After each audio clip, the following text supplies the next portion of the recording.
नमस्कार, मैं कृष्णानंद जायसवाल और आप देख रहे हैं खबर व्यू।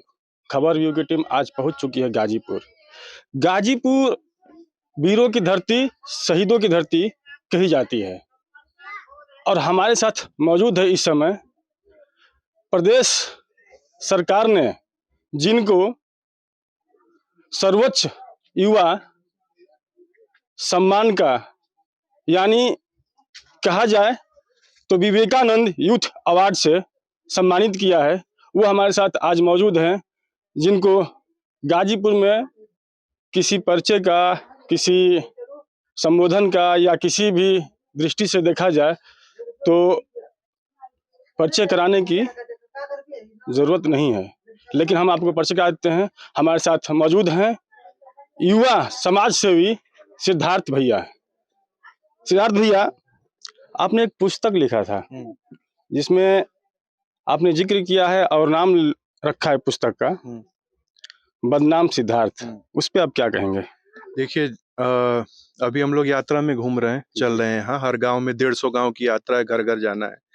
तो जब ये कुर्ता पैजामा पहनकर हम गांव में लोगों के बीच में जाते हैं तो लोगों को लगता है इनको चुनाव लड़ना है जी। तो हम तो निकले हैं हर घर में जाकर लोगों की दुख तकलीफ को सुनना और उनकी मदद करना। जी। लेकिन लोग अंदाजा लगाते हैं कि इनको चुनाव लड़ना इस वजह से कर रहे हैं। जी। तो एक तरह से ये बदनामी हुई क्योंकि हम अच्छा काम कर रहे थे लेकिन लोग सोचते हैं कि इनको चुनाव लड़ना है। जी। जब हम किसी की बदनामी करते हैं, किसी की सेवा करते हैं, तब फिर वहाँ पर लोगों को ये नहीं दिखता कि ये कितने समर्पण भाव से काम कर रहे हैं, मेहनत कर रहे हैं, अपना सब कुछ छोड़ करके कर रहे हैं। लोगों को ये लगता है कि पैसा कहाँ से आता है इनके जी। पास। तो और ऐसा कहने वाले लोग कौन है? वो जिन्होंने अपने आप को अपने परिवार के बीच में बंद करके रख लिया है, जिन्होंने संबंध नहीं बनाया। क्योंकि अगर कोई आदमी संबंध बनाता है तो उसके लिए खड़े रहने वाले लोग तमाम हो जाते हैं। जी। तो ऐसे ही लोग तमाम तरह के आरोप लगाते थे। तो उस किताब में मैंने अपनी सफाई लिखी है कि मुझे चुनाव नहीं लड़ना है, मेरी खुद की कोई इच्छा नहीं है, आज तक सरकार से 1 रुपया मैंने नहीं लिया है, कोई ठेकेदारी काम कोई दिखा दे, लिखित में साबित कर दे तो जो कहेगा वो मैं कर दूंगा, कुछ नहीं। तो इन सभी चीजों को मैंने किताब में लिखा ताकि बोलूंगा तो लोगों को लगेगा कि उसका कोई रिकॉर्ड नहीं है। तो अगर मैं लिख कर दे दूंगा और अगर कोई साबित कर दे कि ये सारी चीजें सही थी लेकिन आपने झूठ लिखा किताब में, तो फिर जो वो कहेंगे वो मैं करने को तैयार हूँ। तो लोगों को समझाने के लिए, एक प्रूफ देने के लिए मैंने उस किताब को लिखा है जिसका नाम बदनाम सिद्धार्थ है। और उस किताब को हर उस अच्छे इंसान को पढ़ना चाहिए जो घर से निकला तो था किसी की सेवा करने के लिए, लेकिन उसको बधाई कम मिली, प्रोत्साहन कम मिला, अपमान अधिक मिला, आरोप अधिक लगे। और ऐसे बहुत सारे लोग हैं देश में जो निकले थे पर दूसरों की आलोचना को सुनकर बेचारे सीधे लोग थे, डर के मारे अपने घर में बैठ गए। तो उनके लिए ये किताब है।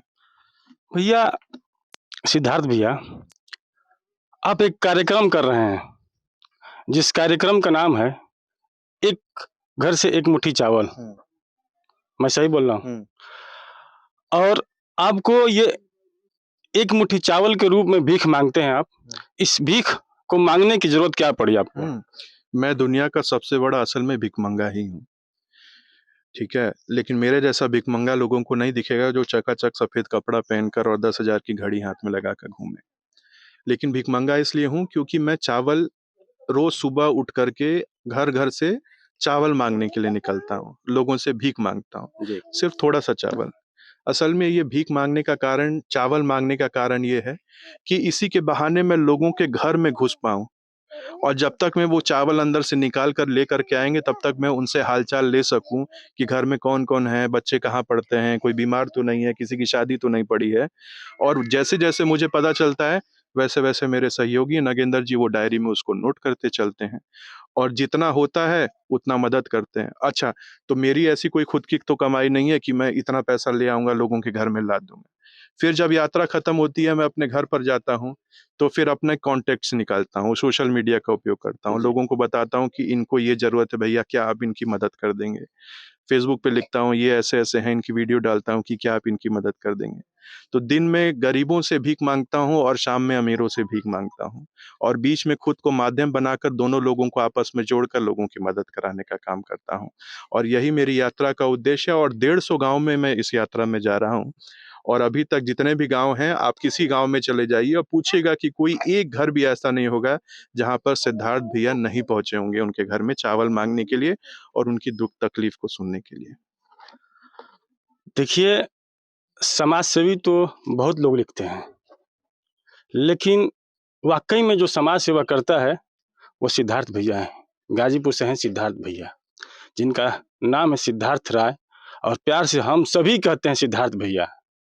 सिद्धार्थ भैया, आपने कुछ दिन पहले जल सत्याग्रह किया था। क्या वो जल सत्याग्रह कहीं गांधी जी से प्रेरित तो नहीं है? सत्याग्रह शब्द ही गांधी जी से प्रेरित है। आज के युवा गांधी जी के बारे में तरह तरह की बात करते हैं, लेकिन अगर गांधी जी को पढ़ा जाए तो बहुत कुछ सीखने योग्य है और सब में कुछ ना कुछ बुराई होती है, उसको नजरअंदाज करना चाहिए, लेकिन सीखने वाली चीज सीखनी चाहिए। हरिहरपुर गांव का मैटर था जल सत्याग्रह, और यहाँ हरिहरपुर गांव के कुछ बच्चे भी मौजूद हैं, सत्यम है यहाँ पे, दीपक है। तो इनके गांव में एक बहुत बड़ा विशाल पोखरा था, जो कि अब गांव में पोखरे दिखते नहीं, लोग पाट चुके हैं पोखरों तालाबों को। और भारत सरकार चाहे उत्तर प्रदेश सरकार बहुत अच्छी योजना चला रही है पोखरों का सुंदरीकरण कराने का, कि उसको निर्मल बनाया जाए, लेकिन एक साफ सुथरे पोखरे को गंदा करने की कवायद चल रही थी। उसमें जबरदस्ती गंदा पानी लाकर गिराने के लिए नाली का निर्माण चल रहा था। उस गांव के लोगों ने कई नेताओं से बात करी कि भैया नाली का निर्माण हो रहा है, गंदा पानी गिरेगा। हम लोग नाली के निर्माण के खिलाफ नहीं है, बस हम चाहते हैं कि हमारा पोखरा गंदा ना हो, इसमें हम लोग छठ पूजा करते हैं, तमाम तरह का अनुष्ठान करते हैं। लेकिन ये इस गांव के लोग जिनको वोट करते आए, जो उनके बिरादरी के लोग थे या कोई भी तरह अलग अलग बिरादरी के लोग हैं उस गांव में, कोई भी नहीं आया उनकी मदद करने के लिए। मेरे पास तो कोई पावर है नहीं, मैं सांसद विधायक या अधिकारी तो हूं नहीं।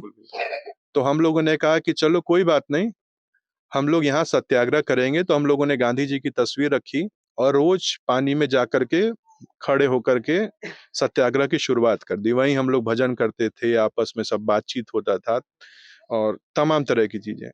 धीरे धीरे 2-4-7 दिन बीता तो लोग घबराने लगे कि इससे अच्छा तो चक्का जाम कर देते तो हो जाता, अधिकारी का घेराव कर देते, नेता के घर पर जाकर के बैठ जाते तो हो जाता, जैसा होता है आजकल। तो हमने कहा कि अगर तुम घेराव कर दोगे तो शायद नाली का काम रुक जाएगा, लेकिन उतनी बड़ी जीत नहीं होगी जितनी बड़ी जीत यहाँ हरिहरपुर गांव में शांतिपूर्ण ढंग से होने वाली है। हम लोगों ने 7 दिन तक सत्याग्रह करा, पानी में मैं बैठा रहा, मेरे साथ ही बच्चे बैठे रहे, और जीत सत्याग्रह की ऐसी हुई कि यहाँ से लेकर के दिल्ली तक के अखबारों में हरिहरपुर गांव का नाम छाया। और एक एक आदमी के अंदर ये भावना जगी कि गरीब आदमी भी अगर अपनी जाति को भुलाकर एकजुट होकर के खड़ा हो जाए तो फिर किसी का पावर काम नहीं आएगा, गरीब का ही पावर सबसे मजबूत पावर रहेगा। और यही जल सत्याग्रह में हुआ। भैया, क्या लगता है आपको कि जनहित के लिए आपको राजनीति में आना चाहिए? राजनीति कोई खराब चीज नहीं है, लेकिन सबकी अपनी अपनी रुचि होती है। बचपन में कोई बच्चा कहता है कि मम्मी हमको डॉक्टर बनना है, पापा हमको डॉक्टर बनना है, किसी को इंजीनियर बनना है, किसी को समाज सेवी बनना है, किसी को साइंटिस्ट बनना है।